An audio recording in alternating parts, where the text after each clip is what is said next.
Hi there, this is Stacy with WTI. There's a few things in my life that make me really happy, and shoes are one of them. These mules from TOMS are so adorable. I just wanted to share how much that I love them. There's a few things about them that are really nice.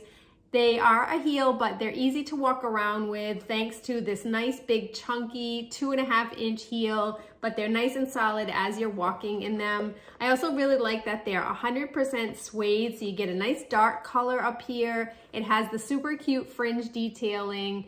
They're easy to walk around in, as I mentioned, and they're really cute with either pants or jeans, or they'd be really cute with a dress and some funky colored tights as well. I really love how the size was very accurate. I ordered the size 8 and they're perfect for my normal size 8. I love when that happens. So just overall, they're really fun shoe from TOMS. I would highly recommend getting them if you're looking for a nice fall shoe with a cute heel, but that's just my point of view.